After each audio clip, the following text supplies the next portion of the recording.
খলসি গাছতে এত এখানে মরে যাচ্ছে না নাকি?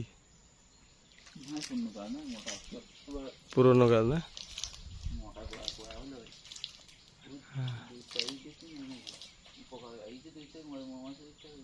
মৌমাছি হয়েছে না? তা আপনার এই যে ফুল তো খুব একটা বেশি দেখতেছি না।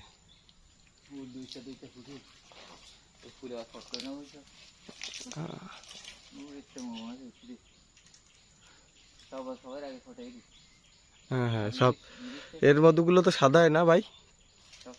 সবচেয়ে দামি হলো ওই খলিশা মধু। মধু। এরপরে তো আস্তে আস্তে মিক্সার হয়ে যাবে। তবে ভাই আমি কিন্তু দেখলাম একটা জিনিস, হচ্ছে আপনার এই খলিশা ফুলের মধু অনেকদিন রেখে দিলে কিন্তু আবার এই মিক্সার মধুর মতো লাল হয়ে যায়। মিক্সার মধুর মতো লাল হয়ে যায়। মধু বেশি দিন ভালো থাকে না, 1 বছর থেকে ভালো থাকতে না কিরকম ঠিক। হ্যাঁ এটা ভালো। আর ভেজালটাকে দিলে হবে।